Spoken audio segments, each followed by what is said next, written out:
Hello and welcome to the Run Testers. My name's Nick and this is our full review of the Saucony Endorphin Rift.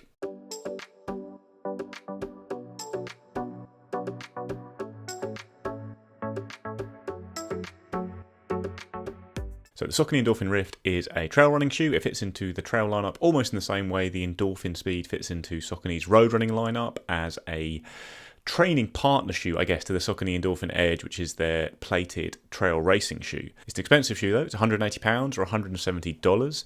It weighs in at 281 grams or 9.9 ounces. It has a stack height of 33 millimeters at the heel and 27 at the forefoot for a 6 millimeter drop. That midsole is Saucony's Power Run PVE foam. That's the PEBA-based foam we've seen on the Endorphin Speed and Pro shoes. You've got the Speedroll rocker geometry in there as well, and then a woven rock plate in the midsole to protect your feet a bit on the trails.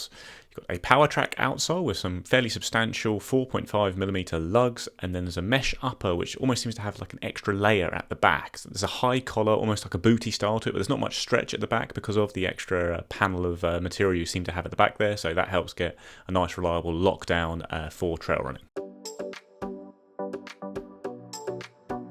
Fit for me in the Endorphin Rift. I'm a size 8. This is a size 8 UK.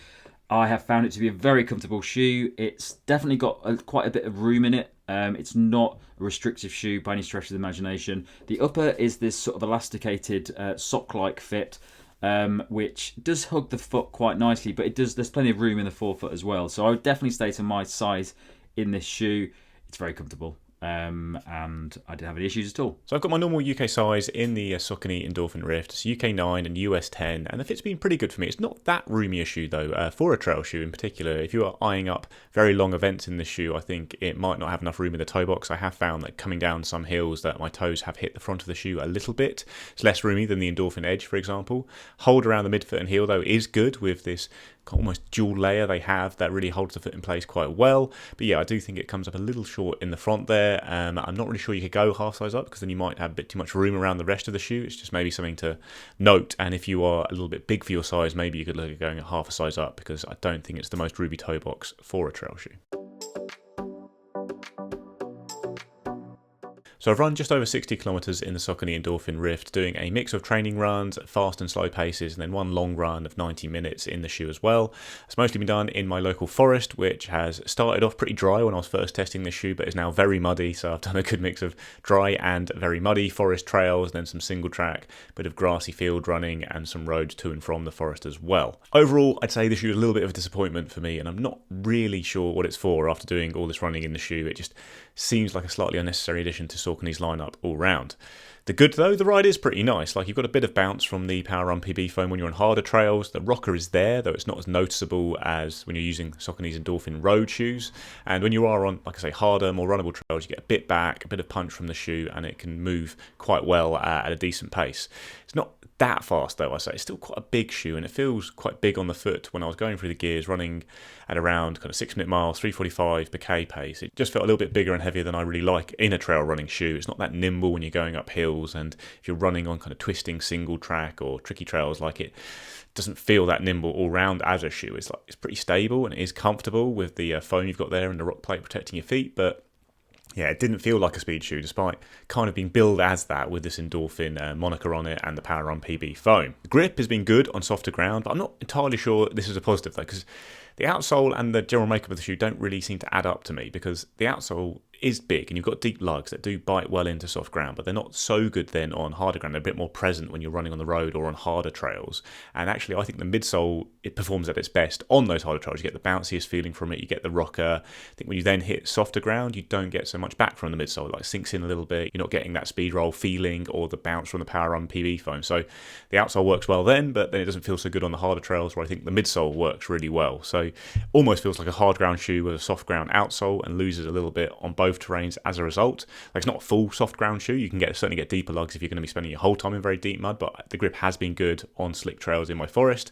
But like I say, I'm not really sure the grip works well with the whole package of the shoe for me. So even though the grip is quite good on soft ground, it's not as light and nimble as I like for running fast on muddy ground. And then it's a little bit less bouncy and enjoyable as it would be if you had maybe smoother, shorter lugs for when you're on the hard ground and you're then getting the benefit of the midsole. So overall, the Rift ended up being a little bit confusing confusing to me on all counts, despite the fact it's got a pretty good ride, but I'm just not really sure exactly what it excels at. So I have done about 50k in this shoe so far, and those have largely been trail runs and a bit of road as well, but quite a comfortable pace. I have picked up the pace a little bit on some of the runs to see how it responds when I'm running a bit faster, but really I've been using it for just average paced runs for me, which are about 4-minute 50 kilometers. And what I've found is that it's a very comfortable shoe. It's nice to wear. I've had no issues with it at all. From the first time I put it on, it felt very comfortable.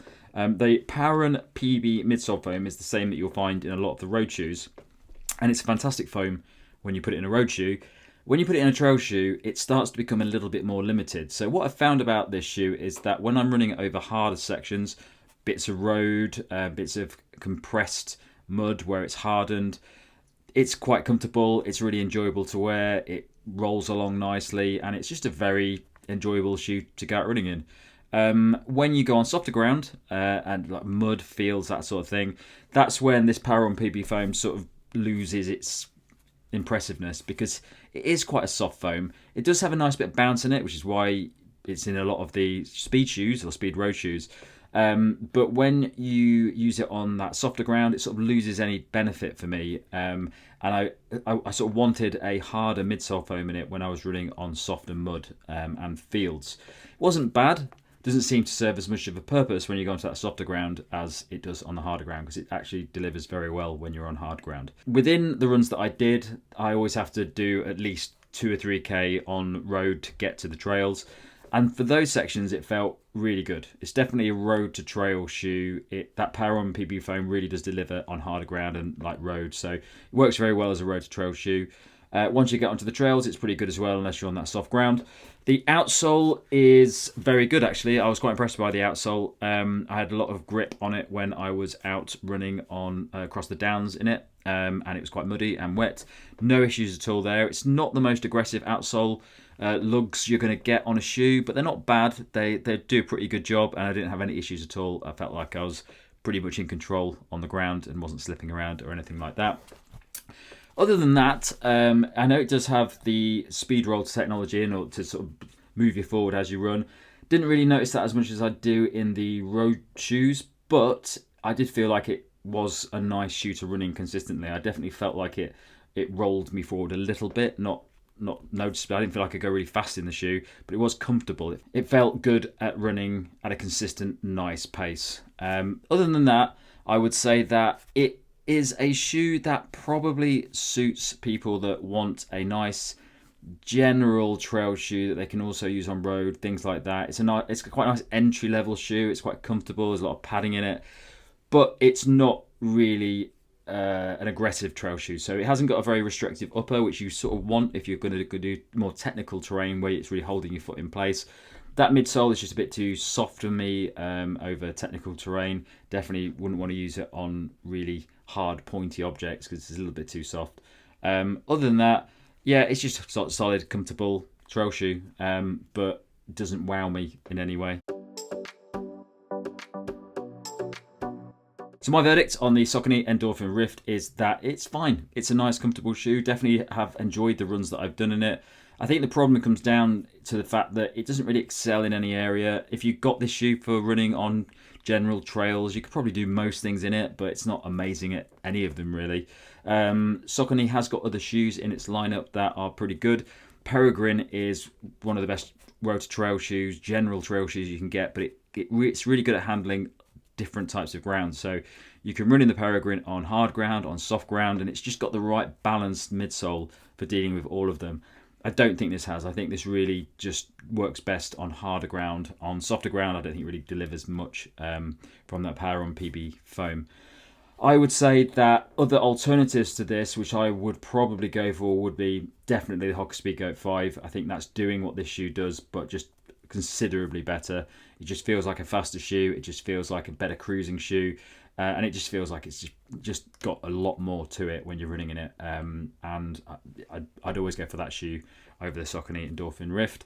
But having said that, I didn't find anything majorly wrong with it, so I don't think you're going to be annoyed with it if you get it. I just think there are better options out there that just do things or excel in different areas a bit more than this shoe does. So I don't really hate using the Saucony Endorphin Rift. I think it's a pretty good shoe, and it's got some versatility there for tackling a range of distances and different speeds of running, but the price, I think, is way out of whack for what you're getting here. And if you're looking within Saucony's range, I think there's 3 shoes I'd get ahead of it. Like, I think the Exodus Ultra 2 is cheaper, pretty good at the same kind of runs. Like a shoe I really did enjoy using, despite the fact it's a bit heavier than the Endorphin Rift. I think I found it pretty much as comfortable running at pace. The Saucony Peregrine 13 has a firmer ride for sure, but again, I think I'd use it pretty happily for all the same kind of runs I'd use the Endorphin Rift for. And if you are looking for a speedy shoe from Saucony's trail range, then the Endorphin Edge is usually reduced to less than the Endorphin Rift's price anyway, or even at RRP is only a little more, and that is a lighter, faster shoe that gives you a bit more back thanks to the carbon plate, and the whole setup of it seems a bit more well thought out. It's got a roomier toe box and just works better, I think, for fast running or long running. And then obviously if you look outside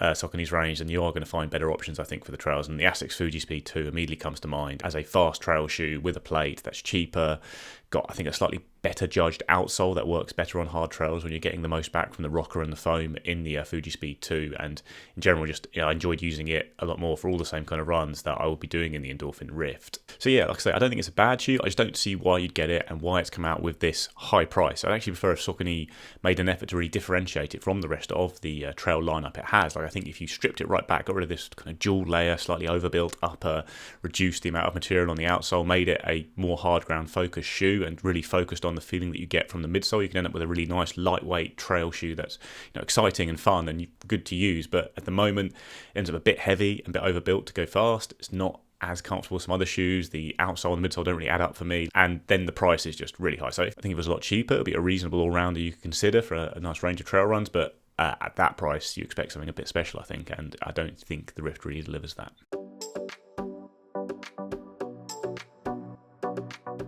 But that's our review of the Saucony Endorphin Rift. Let us know what you think in the comments below. Please do like and subscribe, ring the little bell, and we'll see you next time on the channel. I'm going to go stroke my cat, which you can see in the mirror just there.